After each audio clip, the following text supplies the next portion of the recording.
Shalom Bapak Ibu Saudara-saudari yang dikasihi Tuhan Yesus Kristus. Pada kesempatan yang penuh dengan berkat ini, kita akan merenungkan firman Tuhan yang saya ambil dari Lukas 2 ayat yang ke-15. Demikianlah firman Tuhan.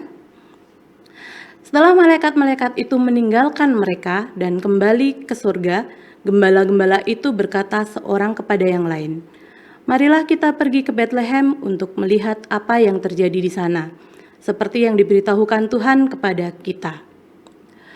Firman Tuhan pada siang hari ini saya berikan judul, "Mari sekarang kita pergi ke Betlehem." Sebelum kita merenungkan firman Tuhan lebih lagi, mari kita berdoa terlebih dahulu. Segala puji dan syukur kami panjatkan kehadirat-Mu Tuhan, Engkau Allah yang begitu baik dalam hidup kami, Engkau yang tidak pernah meninggalkan kami. Saat pada siang hari ini Tuhan, kami mempersiapkan setiap hati kami untuk mendengarkan dan merenungkan firman-Mu. Kiranya Tuhan Engkau yang memimpin setiap kami Tuhan, agar kami dapat mengerti dan memahami isi hati-Mu, agar kami dapat lakukan dalam kehidupan kami sehari-hari. Berkati hamba-Mu Tuhan, sembunyikan hamba-Mu di balik salib-Mu, agar setiap firman yang keluar dari mulut bibir hamba-Mu itu ialah firman yang Tuhan ingin sampaikan pada setiap anak-anak-Mu yang mendengarkan pada siang hari ini. Kau berkati Tuhan, hamba-Mu ini dengan berkat yang urapan yang luar biasa dari-Mu Tuhan. Terima kasih Tuhan, terima kasih Bapa, kami siap untuk mendengarkan dan merenungkan firman Tuhan pada siang hari ini. Di dalam nama Tuhan Yesus kami berucap syukur, haleluya. Amin. Amin.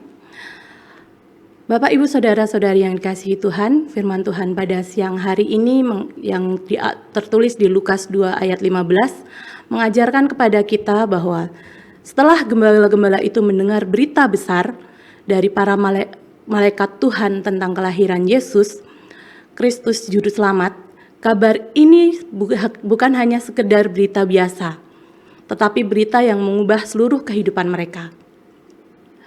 Mereka tidak bisa diam atau menunggu saja. Mereka merespon dengan cepat dengan mereka pergi ke Betlehem untuk mencari Tuhan Yesus.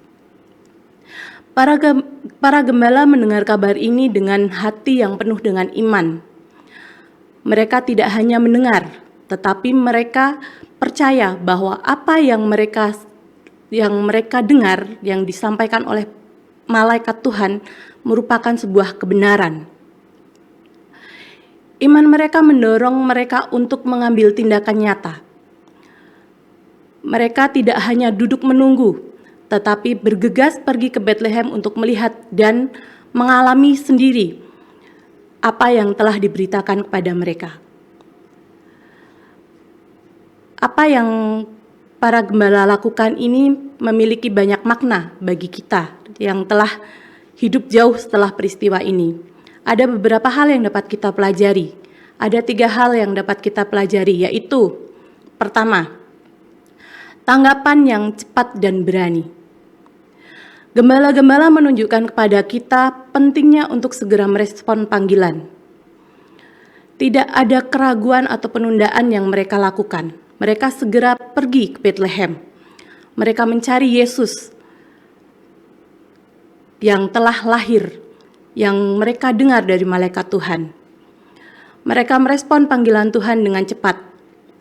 Bagaimana dengan kita?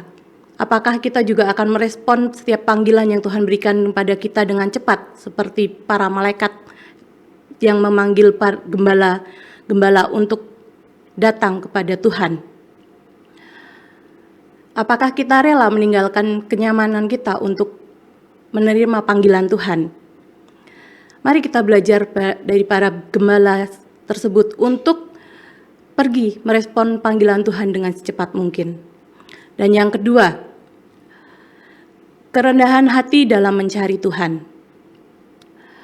Betlehem adalah sebuah kota yang kecil, di mana Tuhan Yesus lahir pun adalah tempat yang sederhana. Gembala-gembala yang hidup sederhana tidak malu untuk datang mencari ke tempat itu. Mereka tidak mencari kehebatan duniawi, tapi mereka mencari Tuhan. Ini mengajarkan kita untuk mencari Tuhan dengan kesederhanaan dan kerendahan hati kita. Mari kita senantiasa mencari Tuhan dengan segenap hidup kita, dengan rasa rendah hati kita, dengan hati yang mau sungguh-sungguh mengenal Tuhan dalam kehidupan kita. Seperti para gembala yang datang mencari Tuhan dengan kerendahan hati mereka, dengan kesederhanaan mereka juga. Kita dapat belajar akan hal ini. Dan yang ketiga, mencari Yesus dengan tujuan yang jelas. Gembala-gembala memiliki tujuan yang jelas. Mereka ingin melihat yang terjadi di sana, yakni gembala kelahiran Yesus Kristus. Dalam hidup kita harus memiliki tujuan yang jelas. Tujuan kita adalah mengenal Tuhan sebagai Tuhan dan Juru Selamat kita.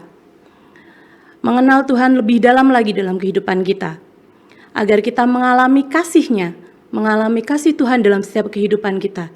Jangan biarkan hidup kita dipenuhi dengan pencarian yang tidak jelas. Mari prioritaskan Tuhan dalam segala hal dalam kehidupan kita. Setelah para gembala melihat bayi Yesus, gembala-gembala ini tidak hanya diam dan kembali ke pekerjaan mereka, namun mereka membawakan kabar baik kepada seluruh orang yang ada di sekitar mereka. Hal ini dituliskan dalam Lukas 2 ayat 17 sampai ke 18. Beginilah firman Tuhan. Dan ketika mereka melihatnya, mereka memberitahukan apa yang telah dikatakan kepada mereka tentang anak itu. Dan semua orang yang mendengarnya heran tentang apa yang dikatakan gembala-gembala itu kepada mereka. Dalam nat ini dituliskan, gembala-gembala menjadi saksi yang memberitakan kabar baik. Dengan penuh semangat memberitakan apa yang telah mereka lihat dan mereka dengar. Mereka yang tadinya adalah orang biasa, yang dianggap rendah dan tidak berpengaruh, kini mereka menjadi pembawa kabar baik bagi banyak orang. Saudara-saudara, marilah kita belajar dari gembala-gembala yang dengan cepat dan penuh iman pergi ke Bethlehem untuk mencari Yesus. Marilah kita merespon dengan cepat ketika Tuhan memanggil kita. Marilah kita mencarinya dengan kerendahan hati kita, dengan kesederhanaan yang Tuhan berikan. Marilah kita menjadi saksinya bagi dunia ini. Dipanggil untuk memberitakan kasih dan keselamatan bagi setiap orang yang ada di sekitar kita. Tidak peduli siapa kita atau dimanapun kita berasal, kita semua menjadi pembawa kabar baik, membawa terang Kristus ke dalam dunia yang gelap ini. Marilah kita menjadi pembawa kabar baik yang berdampak menjadi terang bagi seluruh umat yang ada di sekitar kita, umat anak-anak Tuhan yang dikasihi Tuhan. Demikianlah firman Tuhan pada siang hari ini. Sebelum kita menutup firman ini, kita akan berdoa terlebih dahulu. Mari kita berdoa. Terima kasih Tuhan atas firman-Mu yang mengingatkan kami agar kami dapat terus hidup merespon akan panggilan Tuhan dalam kehidupan kami, agar kami dapat memberikan yang terbaik Tuhan bagi Engkau, agar kami dapat mengenal Engkau Tuhan dalam hidup kami secara lebih lagi, agar kami hidup seturut dengan kehendak-Mu dan seturut dengan keinginan-Mu Tuhan. Ajar kami Tuhan untuk bisa membawakan kabar baik bagi orang-orang sekeliling kami, mengkabarkan akan kasih-Mu, akan kebaikan-Mu dalam kehidupan kami, kepada mereka yang mengenal Engkau Tuhan.